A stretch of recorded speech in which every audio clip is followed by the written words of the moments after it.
Hello there, this is Utkarsh Jain and we would be looking at the formulas for CFA Level 2 Financial Reporting and Analysis.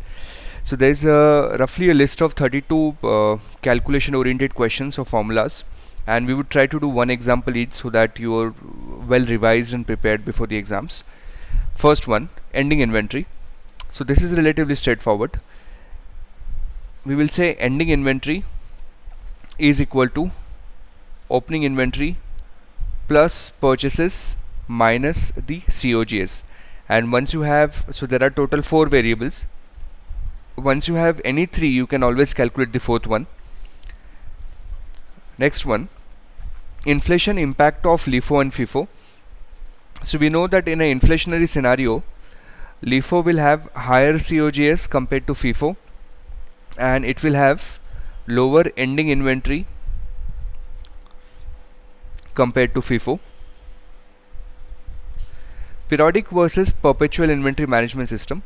Periodic means accounting entries are done at the end of the year or at the end of the financial period, and perpetual means entries are done right after the transaction is posted.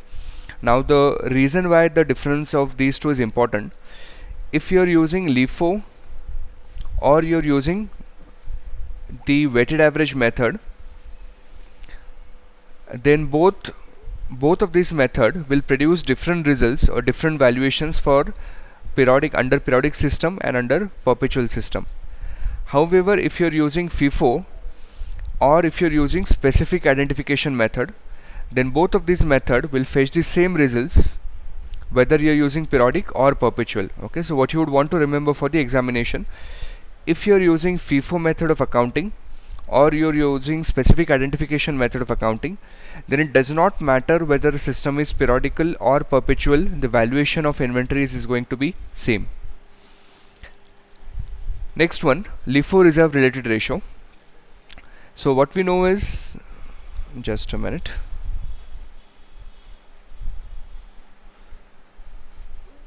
Okay, so what we know is that LIFO reserve is simply the difference between LIFO and FIFO inventory. So let us say that this is LIFO, this is FIFO. Let's say this is the first year. First year, your purchases, first year of business, your purchases are 1000 in LIFO, 1000 in FIFO.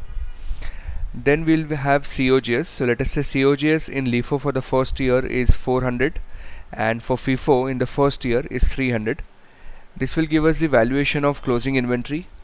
Closing inventory 600 here, closing inventory 700 here. So we can calculate the difference of these two inventory, which will give us the LIFO reserve. So for the first year we have a LIFO reserve of 100. Now let's do it for the second year. Opening inventory, closing inventory of last year would be opening inventory of this year. So this would be 600, this would be 700. Let us say COGS this year in case of LIFO is 450 and in case of FIFO is 300. So again we can have the closing inventory, and closing inventory here is 150, closing inventory here is 300. We will take the difference.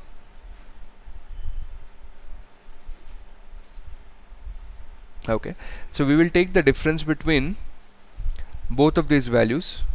So this should have been 400, not 300. So we will take the difference between both of these values, and that will give us 250. So the first formula we can derive out of this is, okay, so the first formula, we will say that valuation of LIFO or FIFO inventory would be equal to LIFO inventory plus LIFO reserve. Okay, so for the first year 700 would be equal to 600 plus 100, so on and so forth. But most importantly, what you can observe here clearly is that the difference between the two COGS in the second year was 150 and the LIFO reserve increased by an amount of 150. And what this is telling us essentially is that every year LIFO reserve will increase by the differences in two COGS. And once you know this, then you can build one more formula around this.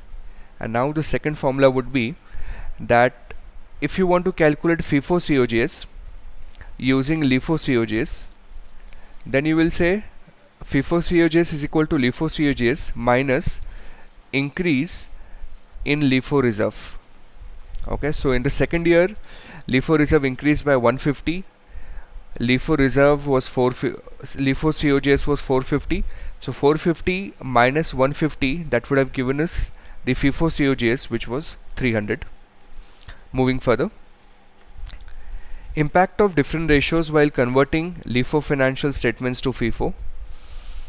So what would be the impact of different ratios? First, when you convert from LIFO to FIFO, so when we are converting from LIFO to FIFO and assuming inflationary scenario, the valuation of inventory will increase, and it will increase by how much? It will increase by the amount of LIFO reserve.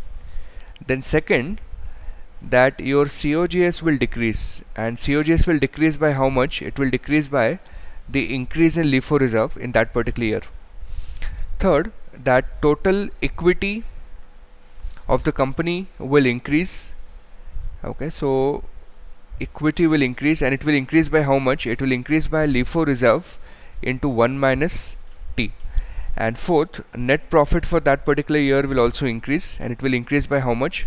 It will increase by increase in LIFO reserve into 1 minus T. Moving further,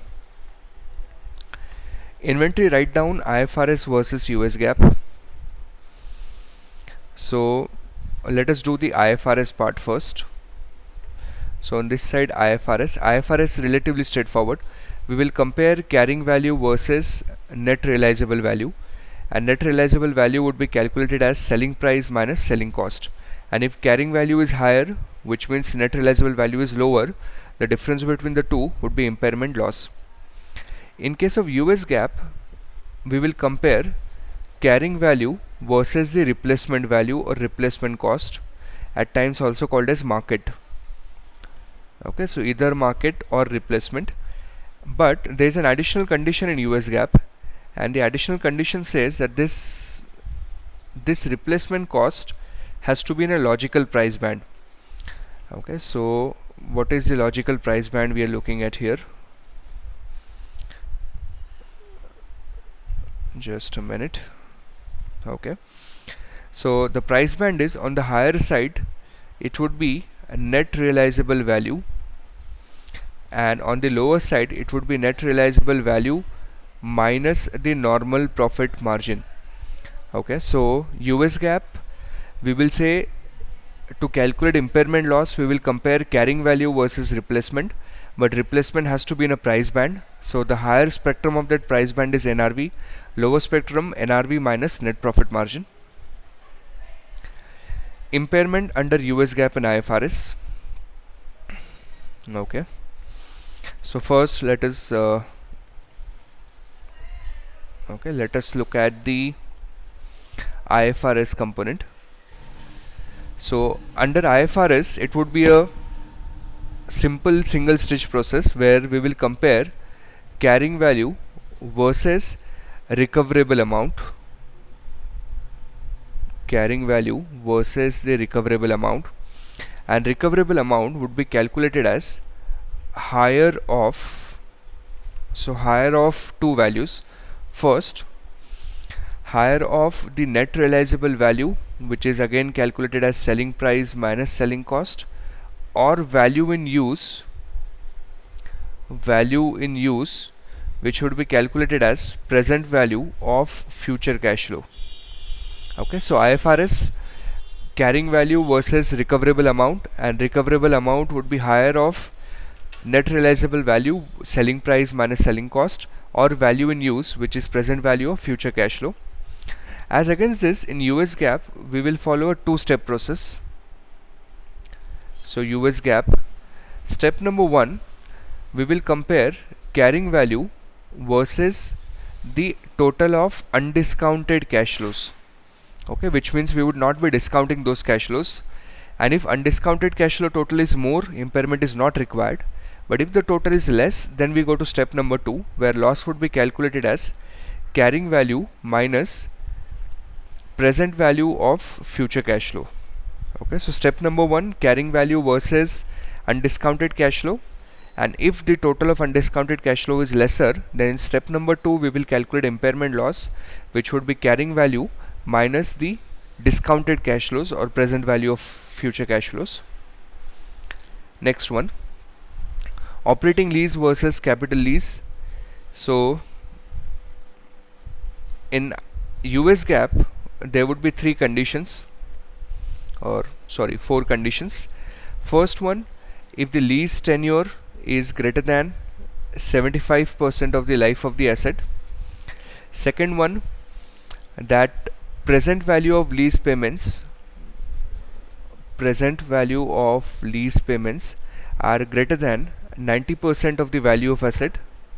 Third one, there is a clause called bargain purchase, and the fourth one, there is a clause called title transfer. If any one of these four conditions are satisfied, then it would be treated as capital lease, otherwise it would be treated as operating lease. In case of IFRS, rather than listing down the specific conditions, IFRS will require you to look at the economic substance of the transaction and thereafter decide whether the lease should be treated as operating lease or it should be treated as capital lease. Now let us also look at the accounting treatment. If the lease is to be treated as capital lease, and we would look at the accounting treatment in the books of leasee. Okay, so first, what impact will be there on the balance sheet? Present value of all the future lease payments would be considered as an asset, and present value of all future lease payments would be considered as liability. Now at time 0, all that present value is asset and liability. Then what will happen to the asset? Every year this amount of asset would be depreciated over the useful life of the asset, and every year this loan would be paid off based on the amortization schedule. Okay, so every year your lease payment will amortize this loan. So your expense would be made of two parts. First, there would be an amount of depreciation. Second, there would be an amount of interest. Now what is to be noted here is that depreciation is an operating expense, whereas interest is a non-operating expense, and therefore we can derive certain important conclusions based on this analysis. So let me make a quick list of it.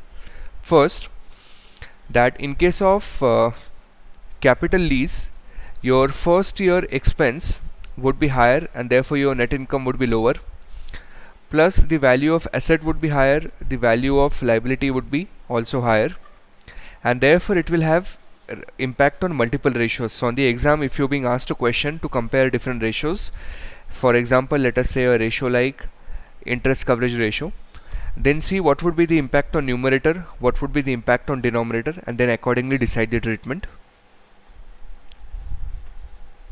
Average age of the asset. Age means how old your asset is. So the formula would be straightforward. You will say accumulated depreciation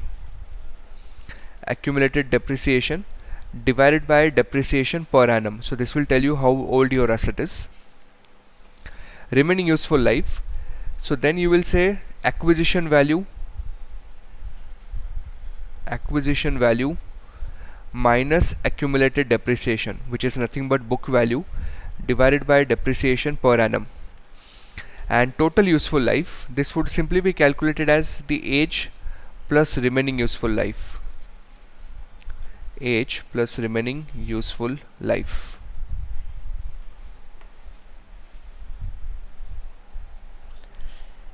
Next one, intercorporate investments. So we will divide these intercorporate investments roughly into three broad categories. The first one we will say is financial investment, and financial investment if your stake is less than 20%. Then second, investment in associates. This will generally happen if your stake is between 20 to 50%. And the third one would be control. This method would be applicable if your stake is greater than 50%. Now the true test that we want to see here, the true test to decide whether a asset should be classified as investment in associates, is see that whether we are exerting significant influence on the associate, and to see whether we are in control of that associate. Now if it is a financial asset, We would be classifying them again into three categories: held to maturity, available for sale, and trading. Now the revised IFRS 9 uses a different nomenclature for them. So available for sale would be calculated as fair value through OCI, and trading security would be called as fair value through income statement, but the treatment would be more or less similar. If it is investment in associate, then the method that we would be using would be the equity method of accounting, and if it is control, then the method that we would be using would be the acquisition method of accounting.